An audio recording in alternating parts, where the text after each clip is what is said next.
안녕하세요. 제가 이번에 가지고 온 종목은 네이버와 카카오를 가지고 왔습니다. 일단 오늘 네이버는 주가가 좀 좋았는데 카카오가 좀 아쉬웠죠. 그래서 이거 뭐 개별적으로 악재 있는 건 아닌가 뭐 이렇게 생각을 좀 하실 수도 있을 것 같기는 한데 근데 저는 뭐 단기적으로 영향을 줄 수 있는 내용은 있었다 이렇게 평가해도 중장기적으로는 큰 걱정은 없는 상황이 현재다 이렇게 말씀드리고 싶거든요. 왜 그런지 풀어보도록 할 테니까 들어보시고 도움 된다면 구독, 좋아요 한번 꾹 눌러주시면 감사드리겠습니다. 자, 일단 오늘 하락 왜 만들어졌냐? 다른 거 보실 필요 없고요. 엔비디아의 주가가 많이 빠졌습니다. 하다 보니까 기술주들이 오늘 많이 빠지게 되었고 반도체도 많이 빠지다 보니까 증시까지 흔들리는 모습이 보여지게 되었다. 이렇게 보시면 됩니다. 자, 그러면 앞으로도 엔비디아 추가적으로 더 빠질 가능성도 있을 거거든요. 그러면 한국 주식 어떻게 될까요? 계속 빠지기만 할까요? 일부 종목들은 빠질 겁니다. 그럼에도 불구하고 지금 엔비디아가 이렇게 올라갈 수 있었던 이유는 심리적인 부분도 있겠지만 예상 실적 자체가 높아지고 있기 때문이거든요. 그럼 얘 이제 횡보 시작할 겁니다. 그러면 순환매에 따라 올라가는 종목들 분명히 생길 거예요. 그럼 우리나라도 안정세 금방 나오죠. 그럼 이제부터는 단순 AI 쪽만 보는 게 아니라 시장의 흐름을 이제 어떻게 될지 이거 봐야죠. AI 말고 다른 종목들 언제쯤 올라갈지. 왜냐? 그들이 올라갈 타이밍은 유동성이 풀렸다라는 얘기고, 유동성이 풀린다는 건 전 세계 증시가 이제 바닥을 찍고 올라갈 타이밍이 됐다? 이렇게 볼 수가 있는 거니까. 근데 유동성을 결정하는 건 누구다? 미국의 금리다. 제 영상 많이 보신 분들은 이제부터 제가 뭔 말 할지 아실 겁니다. 금리 인하되면 첫 번째 가장 큰 상승이 나오게 될 수밖에 없을 거예요. 왜? 돈 풀린다는 얘기니까. 자, 그러면 이 금리 인하에 대한 확률을 봐야 될 필요가 있는데, 지금 7월 봐야 된다? 아니죠. 9월. 시장은 지금 9월 달을 기준으로 보고 있습니다. 자, 그랬을 때 현재 금리 인하 이렇게 두 개 합쳐서 보시면 되거든요. 몇 프로 얘기하고 있다? 65%가요.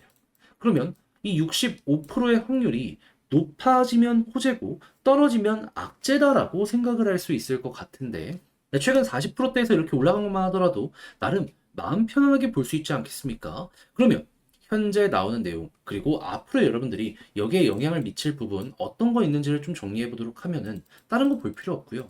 물가 지표에 영향을 미치는 이런 내용만 보시면 되는데 일단 큰 축 세 개는 뭐냐? CPI, PPI, 그리고 PC. 이게 소비자 물가 지수고요. 이게 생산자 물가 지수. 이게 개인 소비 지출. 근데 요 두 개는 발표됐고 이제 이거 남았거든요. 네, 어떻게 나오는지 보시면 되고 그리고 이런 것들에 영향을 미치는 게 이제 에너지, 식품, 약간 변동성 있는 것도 있지만 인건비, 그리고 주거비 여기도 봐야 되거든요. 근데 요즘 이제 이야기 많이 나오는 쪽이 인건비가 잡혀야 된다. 주거비 같은 경우에는 이 미국은 다 지어놓고 팔다 보니까는 약간 시간이 좀 더 걸려야지 수요와 공급으로 봤을 때 이제 수요를 만족시켜 줄 수 있어서 일단 인건비부터 잡혀야 된다는 얘기가 되게 많이 들려오고 있단 말이에요. 근데 어 괜찮다라고 생각이 드는 이슈들이 어떻게 나오고 있냐면 지금 미국 쪽에서 그동안 소비가 굉장히 좋았던 이유 중에 하나가 코로나 동안 저축을 굉장히 많이 해가지고 요거 이제 계속 쓰다 보니까 그리고 늘어난 소비를 줄이지 못하다 보니까 대출 받아서 쓰다 보니까 이런 게 되게 많았단 말이에요. 근데 소비 패턴의 변화가 돈 떨어지니까 보여지고 있다는 부분 하나 확인할 수 있고요. 그리고 경기 선행 지표가 떨어지고 있습니다.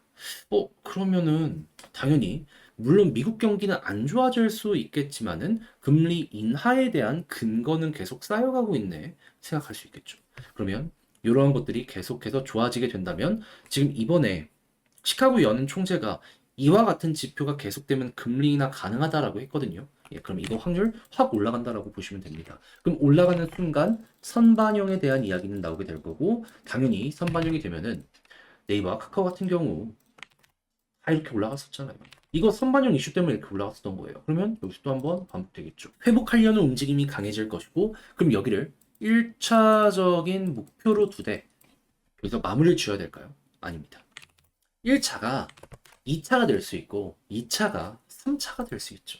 제가 계속 예시로 들어드리는 게 2019년이죠.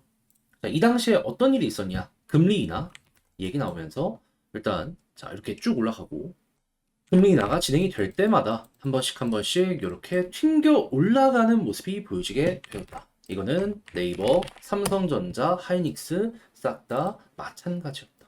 자, 그러면 여러분 첫 금리만만 먹겠다 하시는 분들은 그냥 단타하시고 나와도 되겠지만은 저랑 같은 성향 조금 길게 끌고 가서 수익 극대화를 해보겠다라고 하시는 성향이라면은 금리 인하 한번 하고서 바로 금리 인상 같은 거 못 할 거거든요. 그럼 이제 계속 금리 인하라는 겁니다. 그러면 인하의 끝이 보여지게 된다라는 내용이 나오기 전까지 홀딩을 하며 그대로 우상향 먹어 보셨으면 좋겠습니다. 그러면 지금 5.5%인데 시장에서 보기로는 2%대까지 빠지게 될 거라고 하거든요. 물론 2.75도 2%대입니다. 뭐 어쨌든 간에 현재 5.5 비교하면은 거의 반토막 이상 떨어지게 될 가능성이 있다라는 거예요. 그러면 뭐 25bp든 50bp든 인하가 진행이 되면 될수록 여기에 맞춰서 시장은 올라간다 올라간다 올라간다. 그럼 1년 반 홀딩 전 해보는 것도 충분히 괜찮다라고 보네요. 그러면 이렇게 지표가 좋은 가운데 카카오 같은 경우에는 조금 떨어졌잖아요. 요 가격 어떻게 생각해야 될까요?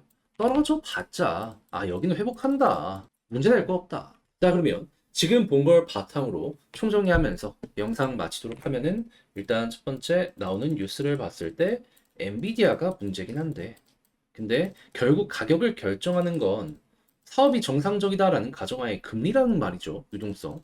근데 지금 나오는 내용은 뭐다? 아주 긍정적이다. 5월달 지표만 더 좋아지지 않아도 반복만 되더라도 인하할 수 있는 근거는 충분해지게 될 것이다.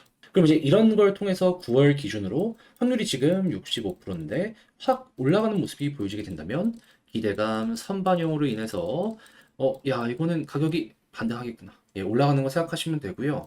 그런 다음에 이제 단타실 분들은 첫 번째 금리 인하에서만 먹고 나오면 되겠지만은 만약에 나는 중장기 좀 수익 극대화를 해보고 싶다 하시는 분들이 있다면은 금리 인하 2%대까지 떨어질 때까지 1년이든 1년 반이든 끌고 가면서 수익 극대화 해보자. 그러면 저는 개인적으로 적금 지금 뭐 많이 한다라고 해서 한 5에 6, 5에서 6% 나오나요? 훨씬 크게 얘가 수익 많이 주지 않을까 싶네요. 해서 저점 부분 같은 경우에는 떨어지더라도 회복할 수 있으니까 저는 긴 호흡으로만 바라보게 된다면은 얘는 여러분들께 되게 좀 편안함 줄 수 있지 않을까. 이것도 좀 강조드리고 싶네요. 자, 이렇게 해서 네이버 카카오 보면 좋을 내용에 대해 하나씩 살펴보게 되었는데 잘 봤으면 좋겠고요. 제 영상이 여러분들께 도움이 되었다면 구독과 좋아요 한번 부탁드리며 전 다음에 더 좋은 영상으로 다시 인사드리도록 하겠습니다. 자, 이상 주식 정리해드리는 주정남이었고요. 여러분들 모두 오늘 하루 잘 보내시길 바라며 이번 주 한 주도 화이팅입니다. 감사합니다.